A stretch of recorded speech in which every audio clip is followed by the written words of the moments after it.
Dans cette vidéo, vous allez apprendre 5 facteurs essentiels pour favoriser l'achat local. Alors, si vous êtes en affaires, cette vidéo s'adresse à vous. Alors, bonjour, mon nom est Patrick Leroux, je suis entrepreneur, conférencier professionnel et coach d'affaires. Alors, j'aide des entrepreneurs à cesser d'échanger leur temps contre de l'argent en développant des entreprises sur Internet qui génèrent de l'argent de façon automatique. Aussi, à la toute fin de cette vidéo, je vais vous partager un lien pour que vous puissiez vous inscrire à une formation tout à fait gratuite qui va plus en profondeur sur comment vous pourriez vendre vos produits et services en ligne. Aussi, je suis curieux, écrivez-moi juste en bas dans quel domaine d'activité vous êtes. Alors évidemment, merci de ne pas mettre de lien, mais c'est intéressant de savoir dans quel domaine d'activité vous êtes. Alors si vous êtes sur les réseaux sociaux, vous m'écoutez présentement, écrivez ça en bas, votre domaine d'activité. Vous savez, en cette période de crise économique, de COVID-19, de coronavirus, il y a beaucoup de personnes qui sont en confinement, il y a un paquet d'entreprises qui n'ont pas eu le choix, qui ont dû fermer leurs portes et ça occasionne toutes sortes de problématiques. Évidemment, les entreprises, il y en a plusieurs que leurs revenus sont tombés à zéro parce que justement, ils n'ont pas une présence en ligne. Malgré ça, ils doivent payer des loyers, ils ont de l'inventaire à gérer, ils ont encore des salaires à payer, mais il y a beaucoup de gens, je pense que c'est sans précédent dans l'histoire, surtout en période de paix, où il y a autant de gens qui ont perdu leur emploi et c'est d'une tristesse absolue, une crise économique qui s'en vient, c'est certain. Mais il y a des choses qu'on peut faire. Tu sais, dans toutes les périodes d'adversité, je crois qu'il y a toujours des opportunités et c'est ce qu'on va voir ensemble aujourd'hui. Moi, je pense que c'est le meilleur moment pour créer une entreprise en ligne ou du moins développer l'aspect en ligne de votre entreprise si vous en avez déjà une parce que je suis convaincu plus que jamais que les entreprises qui sont dans l'ancienne économie, dans des modes plus traditionnels, ben, ils vont en arracher de plus en plus dans l'avenir. Donc, moi, je vous propose des idées, des stratégies dans cette vidéo pour favoriser justement l'achat local. On en parle beaucoup dans les médias. Alors, écoutez bien ce qui suit. D'ailleurs, quelques statistiques assez intéressantes. Juste au Québec, il y a plus de 9 milliards de ventes qui ont été faites en ligne l'année dernière. Environ 60% des Québécois font des achats en ligne dans la dernière année. Et il y a 80% des gens qui vont magasiner, qui cherchent de l'information en ligne avant de faire leur achat. Donc, c'est peut-être pas tout le monde qui achète en ligne encore, mais au moins 80% des gens font des recherches. Donc, juste pour ça, vous devez être en ligne. Malheureusement, il y a à peu près 50% des entreprises québécoises qui possèdent un site Internet et il y a seulement 12,5% des entreprises qui ont un site transactionnel. Ça veut dire que les gens peuvent passer des commandes directement sur Internet. Donc, vous avez une entreprise traditionnelle, vous n'êtes pas en ligne, vous n'avez pas un site traditionnel, bien évidemment, si votre entreprise doit fermer, bien, les ventes tombent à zéro et c'est une tragédie, je dirais. Donc, c'est pour ça que vous devez être en ligne. Et regardez une autre statistique dernière, il y a seulement 25% des achats en ligne toutes catégories confondues qui se sont faites au Québec. C'est-à-dire que oui, les Québécois dépensent beaucoup en ligne, mais la majorité de cet argent-là s'en va ailleurs parce que les entreprises québécoises, ne sont pas présentes et qui n'offrent pas ce que j'appelle une offre irrésistible. Donc, comment on fait pour encourager l'achat local? Je vous partage quelques idées. D'ailleurs, moi, j'aime beaucoup parler de favoriser l'achat local et non encourager l'achat local parce que le mot encourager, pour moi, rime avec pitié. Donc, c'est pas vrai que je vais aller encourager un commerçant local s'il ne donne pas un bon service, s'il n'a pas un bon prix, s'il ne me fait pas vivre une bonne expérience. De toute façon, si les gens vont vous encourager et que vous ne livrez pas la marchandise, que vous n'offrez pas un produit de qualité avec une belle expérience, bien, les gens ne retourneront pas tout simplement dans votre commerce. Donc, c'est pour ça que je préfère utiliser le mot favoriser plutôt que d'encourager l'achat local. Évidemment, à prix et à service égal, je vous suggère fortement d'acheter de quelqu'un qui est dans votre localité. Pourquoi? Bien, parce que ça fait vivre des gens, ça fait vivre des familles qui, eux, dépensent dans votre économie au niveau local, qui vont faire en sorte qu'il y a des gens qui vont être prêts à acheter vos produits et services. Donc, c'est certain qu'à prix et à service égal, vous devez favoriser quelqu'un qui est près de votre communauté. 5 facteurs pour favoriser l'achat local. Je vais y aller rapidement. Peut-être que vous voudrez prendre des notes. Je vais vous partager des bonnes idées aujourd'hui. Premier facteur pour favoriser l'achat local, ça vous prend une présence sur Internet. Ça vous prend une présence en ligne. Et ça vous prend un site qui est transactionnel, c'est-à-dire que les gens peuvent commander de chez vous, que ce soit n'importe quelle heure de la journée, la fin de semaine. En fait, c'est ce qui est le fun d'avoir une boutique en ligne, c'est que vous avez un commerce qui est ouvert 24 heures sur 24, 7 jours sur 7. Et ce qui est intéressant également, c'est que vous avez accès à un marché de 300 millions de personnes. Évidemment, si vous vendez des services, c'est peut-être pas le cas, mais quand on vend des produits ou encore mieux son expertise, je vais y revenir tantôt, il y a 300 millions de francophones dans le monde et vous pouvez vendre à ces gens-là. Moi, j'ai la chance d'avoir plusieurs programmes de formation en ligne et j'ai des clients qui viennent littéralement de partout sur la planète parce qu'il y a 300 millions de francophones dans le monde. Moi, j'utilise Kajabi pour tout ce qui est ma business Internet. Si ça vous intéresse, je pourrais vous donner le lien. J'ai même refait mon site Internet au complet, patrickleroux.com avec Kajabi. C'est facile, c'est simple d'utilisation. Vous n'avez pas à payer 10 000, 20 000 $ pour avoir un site Internet. Vous pouvez le faire vous-même. Je l'ai fait moi-même, donc ça coûte pratiquement rien. Aussi, c'est important que votre site Internet soit ce qu'on appelle mobile friendly. Aujourd'hui, la plupart des gens sont avec leur smartphone, donc vous voulez que votre site Internet, vous ne voulez pas que les gens soient obligés de faire des zooms, puis vous voulez que ce soit aussi beau si je vais avoir votre site Internet sur votre mobile que si je vais sur un ordinateur. Donc, assurez-vous que votre site Internet, il est mobile friendly. Alors, je fais une petite suggestion ici. Si vous vendez en ligne, vous pouvez vendre des produits, vous pouvez vendre des services, mais vous pouvez vendre également votre expertise. Vous pouvez vendre des produits d'information numérique et c'est ce que je vous suggère. Pourquoi? Parce que vous avez 100% de marge. Vous pouvez attaquer le marché mondial. C'est vraiment intéressant. Vous travaillez à partir de chez vous. Mais peut-être que vous avez déjà une offre de service, vous avez une offre de produits, puis vous pourriez rajouter des produits d'information numérique éventuellement. Mais si vous vendez des produits, c'est très bien. La problématique avec les produits physiques, c'est que vous avez une faible marge de profit parce que vous vendez les mêmes produits que vos compétiteurs. Les Amazon vont toujours être moins chers que vous. Vous avez shipping que vous devez payer ou que vous devez gérer. Il faut aller à la poste. Vous avez des entrepôts peut-être, gestion d'inventaire. Vous avez des employés à payer. Vous avez peut-être un loyer. Alors, ça fait beaucoup de frais. Donc, c'est pour ça que j'incite pas les gens qui veulent partir en ligne à partir de zéro de se lancer dans le e-commerce ou des produits physiques, mais plutôt dans les produits d'information numérique. Au niveau des services, c'est bien aussi, sauf que vous êtes limité. Vous avez 40 heures par semaine. Vous ne pouvez pas échanger tant d'heures que ça dans une semaine. Vous échangez votre temps contre de l'argent essentiellement. Fait que oui, vous pouvez utiliser l'Internet pour vendre des services, mais vous êtes quand même limité. Vous pouvez pas vendre à travers la planète au complet. Donc, c'est pour ça que je suggère toujours des produits d'information numérique si vous voulez vendre en ligne, mais vous pouvez toutefois vendre en ligne avec des produits physiques ou des services. Votre site, il doit être transactionnel. C'est-à-dire que les gens peuvent acheter directement à partir d'Internet, peu importe où ils se trouvent, la nuit, le jour, la fin de semaine. C'est important que vous ayez des photos professionnelles. Si vous avez un site transactionnel, il faut que ça donne le goût aux gens d'acheter ce que vous avez à vendre. Donc, investissez un peu pour avoir des photos professionnelles. Si vous avez un site transactionnel, des photos qui sont attrayantes, il faut que la navigation soit facile. Si je veux faire 8 ou 9 clics avant d'acheter, si c'est compliqué, bien, les gens vont abandonner. Chacun des clics est ce qu'on appelle dans le langage un point de friction. Donc, vous voulez avoir le moins de clics possible. D'ailleurs, Amazon, ils ont one click. Tu peux acheter avec un clic seulement et la vente est complétée. C'est une des raisons pourquoi c'est si populaire que ça. Faites en sorte que vous offrez ce qu'on appelle des paiements sécurisés, c'est-à-dire qu'il va y avoir un petit cadenas dans le URL. Donc, ça sécurise les gens. Facilité et option de paiement aussi. Donc, ça dépend de ce que vous vendez. Si vous vendez des produits qui sont un peu plus chers, d'offrir la possibilité de payer en 2, 3 ou 6 ou même 12 versements, ça va inciter les gens à acheter de chez vous. Alors que si vous offrez juste un paiement, par exemple, sur un produit qui est assez dispendieux, mais ça peut limiter des gens dans l'achat de vos produits. Suggestion également, et Amazon le font très bien. À toute fois que quelqu'un achète des produits Amazon, les gens qui ont acheté ce produit-là ont également acheté ce produit-là. Donc, c'est une suggestion qui fait en sorte qu'il augmente le vente de façon considérable. Vous pourriez vous dire aux gens, par exemple, si vous achetez 2 produits, je vous donne le 3e gratuit. Donc, ça, c'est super intéressant. Donc, ça vous prend une présence en ligne avec un site transactionnel très, très important. Maintenant, le deuxième facteur qui va favoriser l'achat local, c'est d'offrir ce que j'appelle un produit, un service ou une offre de qualité. Très important que vous ayez une certaine disponibilité. Si les gens essayent d'acheter et que vous l'avez pas, vous n'êtes pas disponible, bien, les gens vont aller acheter ailleurs définitivement. Une bonne variété également de ce que vous offrez. Il faut que ça soit fiable, durable. Si j'achète votre produit et service, évidemment, si c'est brisé quand ça arrive ou en dedans d'une semaine, c'est brisé, ça ne dure pas, évidemment, je vous référerai pas et je ne retournerai pas chez vous. Il faut avoir un bon prix par rapport à la compétition. Les gens n'achèteront pas nécessairement toujours le prix le plus bas, à moins que vous ayez vraiment une commodité à vendre, mais il faut que vous soyez dans les prix. Les témoignages de clients satisfaits, ça va inciter les gens à acheter vos produits et services. Une garantie de satisfaction de 14 à 30 jours également va faire en sorte que vous avez une offre qui est alléchante pour vos clients. Respect des délais de livraison. Si vous promettez que les gens vont le recevoir en dedans de 2 jours, bien, respectez vos délais. Si vous promettez que les gens vont le recevoir en dedans de 7 jours, c'est important de respecter vos délais. Un service à la clientèle chaleureux. Vous savez, les gens détestent tomber sur les boîtes vocales. Ils veulent parler à des êtres humains ou si du moins s'ils tombent sur une boîte vocale, vous les rappelez rapidement. Vous devez répondre à vos courriels également.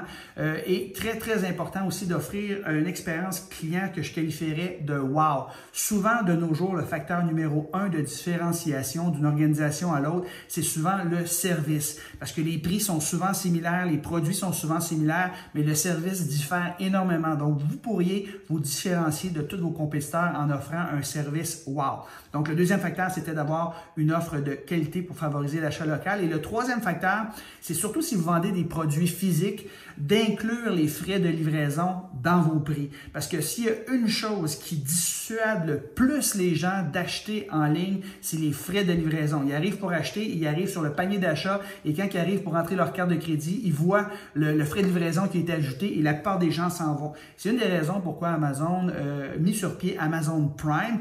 Donc, c'est 79 $ par année et vous n'avez aucun frais de livraison pendant toute l'année. C'est seulement 79 $ qu'ils chargent pour ça.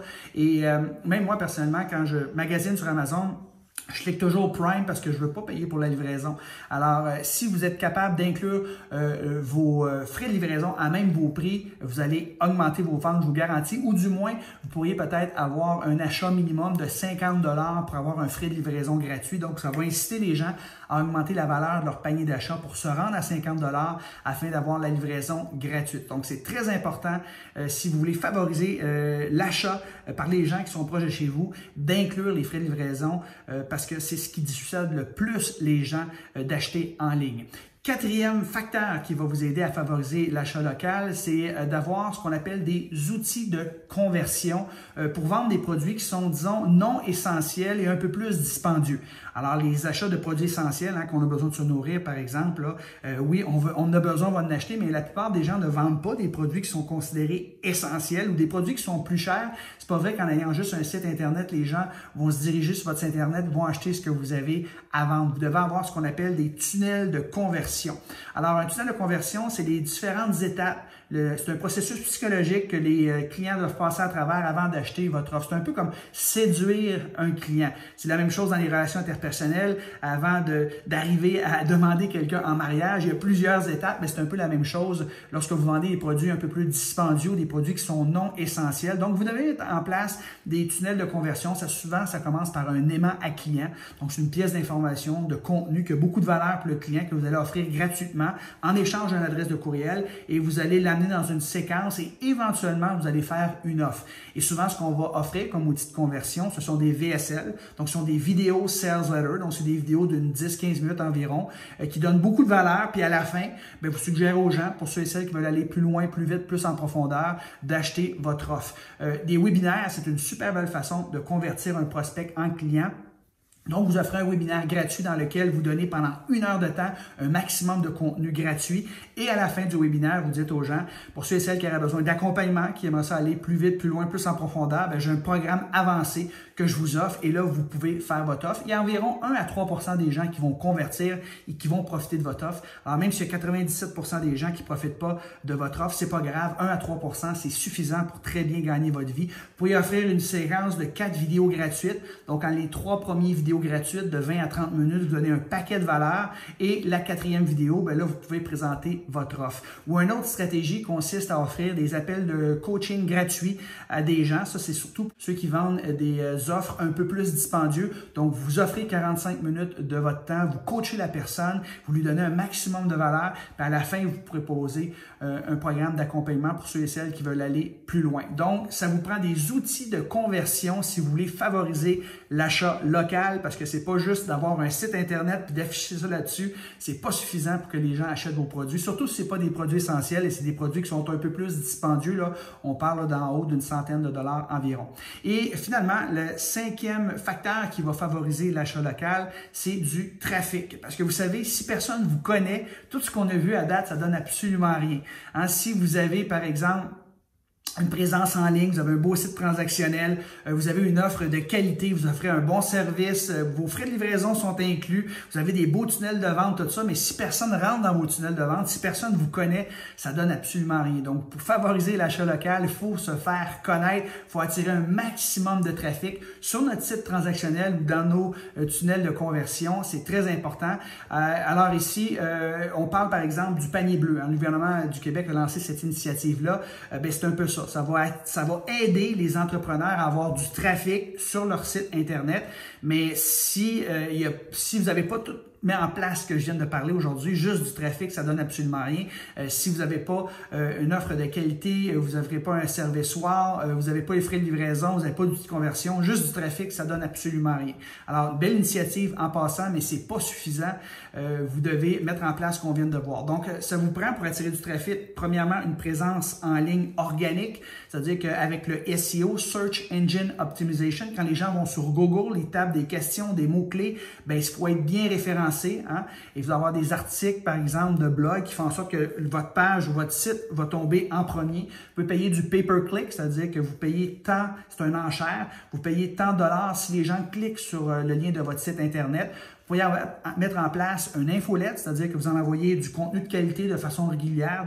Dans mon cas, je l'envoie une fois par semaine pour entretenir la relation avec les gens qui vous suivent. Vous savez, il y a 3% des gens qui sont prêts à acheter votre produit et service maintenant. Pour 97% des gens, le timing n'est pas bon. Donc, en mettant en place une infolette, vous êtes ce qu'on dit en anglais « top of mind ». Les gens pensent à vous en premier et quand le timing est bon, ils vont penser à vous. Donc, ça vous prend une infolette, ça vous prend un blog très important. Vous pourriez également aussi publier et vous devez publier de façon régulière sur vos différentes plateformes de médias sociaux, les médias sociaux où se tient votre client idéal, du contenu de qualité. Moi, j'utilise un outil pour automatiser 60% des publications que je mets et je suis en mesure de publier entre 10 et 15 fois par jour sur mes différentes plateformes de médias sociaux, que ce soit YouTube, mes différents groupes Facebook, que ce soit sur LinkedIn, que ce soit sur Instagram, qui sont selon moi les principales plateformes de médias sociaux pour faire de la business. Vous pourriez ensuite de ça, il y a le niveau organique pour attirer du trafic, il y a le niveau de la publicité. Alors ça, on est dans le Klondike, je vous dirais, sur YouTube, sur Instagram. C'est incroyable à quelle façon vous pouvez cibler les gens. Si vous avez un commerce local, vous pouvez cibler les gens au niveau local seulement. Il y a juste ces gens-là qui vont voir votre publicité. Vous pouvez faire du retargeting, c'est-à-dire vous pouvez importer votre liste de courriels dans Facebook pour que seulement les gens qui sont sur votre liste voient vos publicités. Vous pourriez, par exemple, mettre un pixel Facebook sur votre site Internet. Donc, vous montrez vos publicités seulement aux gens qui ont visité votre site Internet ou vos différentes pages de tunnel de vente. Vous pourriez mettre de la publicité par rapport à des intérêts que les gens ont, par rapport à des personnalités que les gens suivent. Donc, vous dites, si ces gens-là suivent cette personne-là, c'est parce qu'ils ont de l'intérêt dans ce que j'offre. Donc, ces gens-là vont sûrement être intéressés. Donc, c'est incroyable le potentiel que vous avez avec de la publicité Facebook et Instagram. Souvent, on commence 5 $ par jour et si ça fonctionne bien, on optimise. Vous savez, si vous mettez 100 $ de publicité puis ça vous en rapporte 200, ben c'est extraordinaire. Mais il faut avoir des bons outils de conversion, évidemment. Il faut mettre le bon graphique, le bon visuel. Il faut savoir comment accrocher les gens dans notre publicité. C'est très important. Donc, on a parlé de organique, publicité et la troisième façon d'attirer du trafic, eh bien, sur notre site Internet ou sur nos pages de vente ou sur notre tunnel de vente, eh bien, c'est avec des partenariats. Donc, Amazon, d'ailleurs, c'est des champions. Ils ont un nombre incroyable de partenaires affiliés dans le monde. Amazon offre entre 0 et 12% de commission lorsqu'on amène quelqu'un clique sur notre lien d'affilié puis va sur Amazon puis achète sur Amazon. Bien, Amazon va nous donner entre 0 et 12% de commission, la moyenne étant de 3% environ. Alors, vous pourriez également avoir des partenaires qui vont faire la promotion de vos produits, services, expertise et vous allez leur donner des commissions à ces gens-là. Alors, pour eux, c'est pas très difficile. Ils ont déjà une communauté. Il s'agit juste de parler en bien de votre produit et service et vous allez leur donner un petit pourcentage de commission. Dans le domaine de l'infoprenariat, on parle de commissions qui varient généralement de 30 à 50%. Et la raison pourquoi on peut donner des aussi grosses commissions, c'est qu'il y a 100% de marge. Alors, si vous avez un produit, par exemple, de 497 $, vous offrez 50% de commission à un affilié, mais ça va lui donner 248,50 $. Si vous avez un produit qui se vend 2000 $ par exemple, vous allez donner 30% de de commission en affilié, ça va lui donner environ 600 $ de commission. Donc, c'est super intéressant. C'est du gagnant-gagnant et c'est une autre façon d'attirer du trafic justement vers votre site Internet transactionnel, vers vos tunnels de vente. Donc, je répète, les 3 façons d'attirer du trafic dans la nouvelle économie, c'est une présence organique sur les médias sociaux, c'est de la publicité et c'est des partenariats. Donc, c'était les 5 facteurs que je voulais vous partager pour favoriser l'achat local. Donc, je répète, premièrement, ça vous prend une présence en ligne, un site transactionnel. Deuxièmement, ça vous prend une offre de qualité et offrir un bon service parce que sinon, les gens vont acheter une fois et ils ne rachèteront pas chez vous. Troisième idée que je vous ai partagée, c'est d'inclure vos frais de livraison ou faire en sorte qu'à partir d'un montant, il n'y ait pas de frais de livraison. Quatrième idée que je vous ai partagée, c'est d'avoir un outil ou des outils de conversion, surtout si vous vendez des produits qui sont non essentiels puis un peu plus dispendieux. Et finalement, la 5e idée pour favoriser l'achat local, c'est de vous faire connaître. Donc, c'est d'attirer un maximum de trafic sur votre site transactionnel ou sur vos différentes pages de vente ou vos tunnels de vente. Donc, j'espère que vous avez apprécié la capsule vidéo que j'ai faite aujourd'hui qui favorise l'achat local. Et je n'ai pas utilisé le mot encourager, là, favoriser l'achat local. Alors, s'il vous plaît, donnez-moi un pouce en l'air si vous avez aimé les conseils que je vous ai partagés aujourd'hui. N'hésitez pas à me poser des questions. N'hésitez pas à mettre un commentaire sur cette vidéo. N'hésitez pas non plus à partager cette vidéo-là à des gens que vous connaissez qui sont en affaires et qui pourraient profiter des conseils que je vous ai partagés aujourd'hui. Et maintenant, pour ceux et celles, comme promis là, au début de la vidéo, ceux et celles qui aimeraient ça aller plus loin, plus en profondeur, j'ai une formation à vous proposer qui dure environ 1 heure qui s'appelle « Comment devenir web entrepreneur ». Donc, je pousse surtout le fait de partir une entreprise en ligne et vendre un produit d'information numérique, mais vous allez apprendre énormément, même si vous vendez un produit ou si vous vendez un service. Donc, comment se mettre en avant sur Internet, en ligne. C'est absolument extraordinaire comme formation. Je vous incite à cliquer sur le lien que j'ai mis en haut, en bas ici, et vous devez laisser votre adresse de courriel. C'est tout à fait gratuit. Et en toute transparence, à la fin complètement de cette formation-là, pour ceux et celles qui vont vouloir aller plus loin, plus vite, plus en profondeur, je vais vous proposer un programme d'accompagnement. Moi, c'est comme ça que je gagne ma vie. Alors, je suis coach d'affaires et mon programme de coaching s'appelle Business Automatique. Vous aurez 3 options. Business Automatique Pro, ceux et celles qui veulent une nouvelle formation ponctuelle une fois par mois. C'est une espèce de formation continue. Vous avez Business Automatique Plus où j'enseigne de A à Z environ 175 capsules vidéo sur comment partir une entreprise en ligne. Et finalement, Business Automatique Platine qui est réservé à un groupe élite de personnes qui veulent l'accompagnement 1 à 1 avec moi. Donc, je vous incite à cliquer sur le lien en haut, en bas ici. Inscrivez-vous au webinaire. Écoutez ça, vous allez adorer, vous allez prendre beaucoup de notes. Et par la suite, peut-être qu'on aura la chance de travailler ensemble. Alors, merci encore une fois de m'avoir écouté. Mettez ça en application. Et oui, on veut favoriser l'achat local, mais encore faut-il mettre en place les 5 facteurs essentiels qu'on a vus dans cette vidéo. Sur ce, je vous dis merci de m'avoir écouté. Je vous souhaite une belle fin de journée. Bye bye tout le monde.